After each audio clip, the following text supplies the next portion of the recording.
महिलाओं पर अत्याचार शराब पी करके जो गांव-गांव में अत्याचार लोग करते थे, वो हम समझते हैं कि 90% तो बंद हो गया है। और हमको नहीं लग रहा है कि कुशवाहा जी बड़े सेवक हैं, जनसेवा हैं, आप बड़े राजनेता हैं, ऐसा कुछ नहीं है। ये संजोग तीन तिकड़म से वो पद पाते रहे हैं। मुख्यमंत्री जब भी फैसला लिए हैं, तो सहयोगी भी भौचक्के रह गए हैं कि ये मुख्यमंत्री फैसला लेने वाले थे। वो सबसे राय लेते हैं। वो बड़े मंजे खिलाड़ी हैं, बड़े राजनेता हैं। वो निर्णय किसी के कहने से नहीं करते हैं। ये तो आरोप जब लगाना होता है, तो कहावत है देहात में कि रोने का मन हुआ तो आंख में गड़ गया खुट्टी। तो वही बात है, उनको आरोप लगाना है तो वो बहुत तरह का बात कह सकते हैं।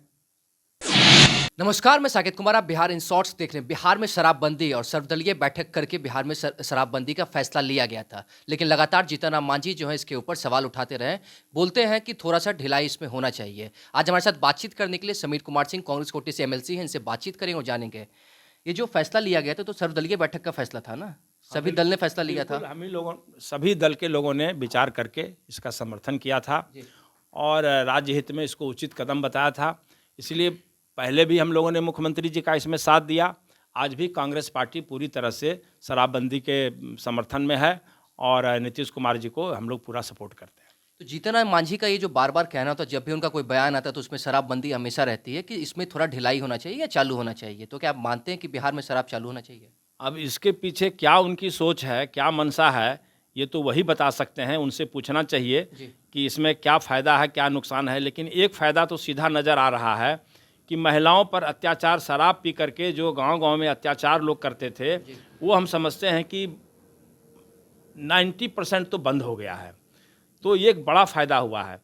अब ये कोई कह सकता है कि आर्थिक नुकसान हुआ, तो ये सरकार का दायित्व बनता है कि शराबबंदी से जो आर्थिक नुकसान हुआ है उस पर मंत्रिमंडल में विचार करे और उसका भरपाई कैसे होगा, इस पर बहुत गंभीरतापूर्वक सोच करके उपाय ढूंढे। जिस तरह से आपने कहा कि फायदा और नुकसान देखने की बात है, महिलाओं पे जो अत्याचार होता था वो कम हुआ है, लेकिन जीतन राम मांझी का कहना है कि जो पर्यटन बिहार में जो पर्यटक आते हैं वो बिहार में ना आकर के वाराणसी, यूपी, झारखंड चले जाते हैं, तो राजस्व का तो नुकसान हो रहा है ना। देखिए, पर्यटक जो आते हैं उनको सिर्फ शराब से ही खातिरदारी की जाए और इससे हमारी प्रशंसा होगी, इसका हमको कोई औचित्य नहीं समझ में आता है। शराब के अलावा भी बहुत ऐसे चीज़ है। क्या बौद्ध गया में अभी बाहर से लोग आना बंद कर दिए क्या? क्या राजगीर जाना कोई बंद कर दिए क्या? क्या मुंगेर इलाके में भीमबांध आना कोई बंद कर दिए क्या? ये तो शराब पीने वाले लोग 2-4% हैं। नहीं तो आप अपने परिवार में ही लीजिए कि कितने लोग परिवार में शराब पी रहे हैं रोज़ या पसंद कर रहे हैं। इक्का दुक्का लोग है इस तरह से पसंद करता है, तो इक्का दुक्का लोगों के लिए फिर से शराब चालू करके या महिला पर अत्याचार की शुरुआत कर दें, तो हम समझते हैं कि ये उचित कदम नहीं होगा। अब कोई दूसरा रूप कैसे हो सकता है कि शराबबंदी नियम भी हो जाए और नुकसान भी नहीं हो जाए? तो ये तो हाई लेवल कमेटी इस पर विचार करे, रिपोर्ट दे और सरकार उसको लागू करे कि नुकसान भी नहीं हो आर्थिक रूप से और महिलाओं पर अत्याचार भी की फिर दोबारा शुरुआत नहीं हो। आप जो ये कह रहे हैं कि नुकसान भी ना हो, महिलाओं पर अत्याचार भी ना हो, नीतीश कुमार का ये जो फैसला है, क्या ये फैसला कायम रहना चाहिए या फिर कुछ ढिलाई होनी चाहिए? छोटा सा जवाब। नहीं, हम समझते हैं कि इसको पूरी तरह कायम रखना चाहिए और जो आर्थिक नुकसान अगर हो रहा है तो उसको दूसरे तरीके से भरपाई करना चाहिए। एक सवाल रहेगा कि क्या नीतीश कुमार बिहार में किसी के कंट्रोल में काम कर रहे हैं या फिर वो स्वतंत्र हैं अपने काम को करने के लिए? देखिए, हमको या सबको ये मालूम है, ये चर्चा का विषय है कि मुख्यमंत्री जी के साथ 2-4 सहयोगी हैं जो सलाह देते हैं, लेकिन मुख्यमंत्री जी क्या करेंगे? वो बाएं हाथ से काम करते हैं तो दाहिने को पता नहीं रहता है, दाहिने से काम करते हैं तो बाएं को पता नहीं रहता है। इसलिए मुख्यमंत्री जब भी फैसला लिए हैं तो सहयोगी भी भौचक्के रह गए हैं कि ये मुख्यमंत्री फैसला लेने वाले थे। वो सबसे राय लेते हैं। वो बड़े मंजे खिलाड़ी हैं, बड़े राजनेता हैं। वो निर्णय किसी के कहने से नहीं करते हैं, वो खुद का उनका निर्णय होता है और आज तक जो इस ऊंचाई पर पहुंचे यही है कि उनमें निर्णय लेने की क्षमता है।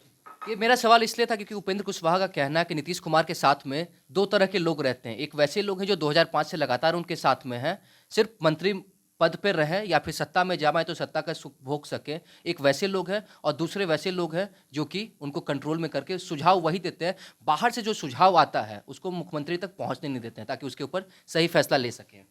नहीं नहीं नहीं नहीं, उन्होंने नाम भी लिया था श्रवण कुमार का, लेसी सिंह का, कुछ मंत्रियों का नाम भी लिया था कि जो कि सिर्फ मंत्री पद पे रहने के लिए नहीं 2005 से 7 में है। श्रवण कुमार मंत्री के रूप में, विधायक के रूप में और पार्टी के कार्यकर्ता के रूप में मेरी समझ से, चूँकि वो तो पार्टी का उनका अंदरूनी मामला है, लेकिन हम लोग जो देखते हैं एक सदस्य के रूप में विधान परिषद में, श्रवण कुमार जी उनके प्रति वफादार हैं, इसमें कोई संदेह नहीं है।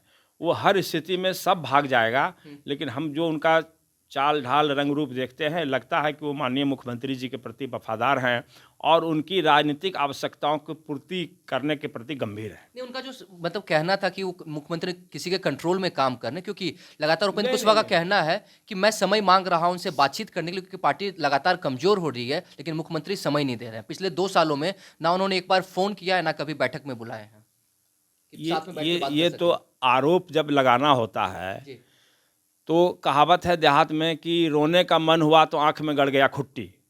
तो वही बात है, उनको आरोप लगाना है जी, तो वो बहुत तरह का बात कह सकते हैं। ये बात पहले कहाँ कहे, जब जिस समय उनको एमएलसी बनाया गया, जी। सम्मानित किया गया, राजनीतिक रूप से ख़त्म हो रहे थे, फिर से उनको राजनीति में जिंदा किया गया, तो उस समय क्यों नहीं बोलते थे? लेकिन इसलिए है कि वो संतुष्ट व्यक्ति नहीं हैं, एक पद से वो संतुष्ट होने वाले नहीं हैं। वो तो अगर डिप्टी चीफ मिनिस्टर बना दीजिएगा तो 6 महीने के बाद खेल खेलने लगेंगे कि मुख्यमंत्री जी नीतीश कुमार को हटा के हम कैसे बैठ जाएं। तो अति महत्वाकांक्षी व्यक्ति हैं वो, और हमको नहीं लग रहा है कि कुशवाहा जी बड़े सेवक हैं, जनसेवा हैं, आप बड़े राजनेता हैं, ऐसा कुछ नहीं है। ये संजोग 3 तिकड़म से वो पद पाते रहे हैं और आज भी वही खेल में लगे हुए हैं कि भारतीय जनता पार्टी से बार्गेनिंग चल रही है कि हमको इतना विधानसभा और 2 लोकसभा, 6 विधानसभा, ये सब दे दो तो हम तुम्हारे पार्टी में चले जाएंगे। तो ये सब खेल नीतीश कुमार जी क्यों फंसते, उनको क्यों देते? नीतीश कुमार जी उनको ले आए, उनको जिंदा किए, और उनके पार्टी के लोगों को भी जो आए थे, शामिल हुए थे, उस सबको जदयू में कुछ न कुछ बना दिया, किसी को सेक्रेटरी बना दिया, किसी को जनरल सेक्रेटरी बना दिया। ये सब तो हम लोग सुनते ही रहते हैं। इसलिए नीतीश कुमार जी इतना तो समझदार हैं ही कि अगर उपेंद्र कुशवाहा में ताकत है तो उसका इस्तेमाल किया जाए, लेकिन अब उनमें ताकत बचा ही नहीं है तो नीतीश कुमार उनका क्या इस्तेमाल करेंगे? बल्कि नीतीश कुमार इस्तेमाल हो करके उनको एमएलसी बना दिए। यहाँ पे 2 बात सामने आ रही है। एक तो आपने कहा कि उपेंद्र कुशवाहा में अब शक्ति नहीं बची कि कोई उनका इस्तेमाल कर सके, लेकिन वो कह रहे हैं कि जदयू में अब शक्ति नहीं है, वो सुझाव देना चाहते हैं किस तरह से पार्टी को मजबूत किया जाए। और दूसरा कि उपेंद्र कुशवाहा कह रहे हैं कि जो भी है, लगातार मुख्यमंत्री नीतीश कुमार ने मेरी सहायता की मांगी है, और वो तो बेटे की कसम खाने के लिए कह रहे हैं कि जो 2 सालों में उन्होंने कभी एक बार फ़ोन भी किया है तो कसम खा के बताते हैं। ये हमको नहीं लगता है कि हमारे जैसा सामान्य व्यक्ति जब भी नीतीश कुमार जी के यहाँ फ़ोन करता हूँ तो 1 घंटे के अंदर मैसेज आ जाता है कि इतने बजे आ जाइए। जब तो वो तो पार्टी के पार्लियामेंट्री बोर्ड के चेयरमैन है, तो ऐसा संभव है क्या? ये इसमें हमको कोई सच्चाई मालूम नहीं होती है। इसीलिए हमने कहा कि रोने का मन हुआ तो आंख में गड़ गया खुट्टी। लेकिन वो तो कह रहे हैं कि हम प्रूफ करके दिखा देंगे चीज़ों को। नहीं, इसका प्रूव क्या करेंगे? इसका प्रूव हो ही नहीं सकता। कैसे प्रूव हो जाएगा? मुख्यमंत्री के यहाँ वो फ़ोन करेंगे, मुख्यमंत्री उनसे तो फ़ोने पर बात कर लेते हैं। हम लोग से मुख्यमंत्री जी फ़ोन पर बात कर लेते हैं। कभी व्यस्त रहते हैं तो फ़ोन किया, टाइम नहीं अगर दे पा रहे हैं, वो कहीं बाहर जा रहे हैं, यात्रा पर हैं, तो फ़ोने से बात कर लिया, हाँ बोलिए समीर जी, क्या हुक्म है? बात होती है आपकी? बात होती है। तो क्या लगता है उपेंद्र कुशवाहा की बात नहीं होती होगी? बिल्कुल बात होती होगी। उपेंद्र कुशवाहा जो चाहते हैं वो नहीं होता होगा। क्या इच्छा है उपेंद्र कुशवाहा का? उपेंद्र कुशवाहा की इच्छा उस समय थी कि मंत्रिमंडल में उनका कोई इंपॉर्टेंट पोर्टफोलियो मिले। जब वो देखे कि मेरा नाम नहीं है तो बच्चा जैसे रूस जाता है तो उस तरह से वो चले गए, बॉम्बे भाग गए। वो तो कह रहे हैं कि बहुत वफादार हैं और आज भी नीतीश कुमार अगर जो बुलाए तो वहाँ पे वो पहुंचेंगे बातचीत करने वफादार के लिए। होते, ये बताइए कि हम राजनीतिक हाशिए पर खड़े हैं, मेरा कोई अस्तित्व अब नहीं रह गया है, वैसी स्थिति में कोई नेता हमको बुला के हाउस का मेंबर बना दे, पार्लियामेंट्री बोर्ड का चेयरमैन बना दे, तो उसके बाद तो फिर मेरी महत्वाकांक्षी नहीं रहनी चाहिए, सोचना चाहिए कि नहीं साहब हम कुछ भी नहीं रहेंगे लेकिन इस नेता के प्रति वफादार रहेंगे। तो कहाँ, और जनता तो सवाल कर रही है कि वफादार कहाँ रहे आप? जदयू वाले ही पूछ रहे हैं कि वफादार नहीं रहे। हिस्सेदारी की भी बात कर रहे हैं। किस बात की हिस्सेदारी? हिस्सेदारी उनको करने कहाँ है? हिस्सेदारी तो यही है कि जो कुछ नहीं थे और जनता दल में ताकत नहीं था तो कैसे उनको बना दिया एमएलसी? उसी ताकत पर एमएलसी बन के आज हाउस में हैं। थोड़ा अलग हट के देख लें फिर बन जाए एमएलसी ही। एमपी मिनिस्टर तो बात की बात है, एमएलसी बन के दिखा दें।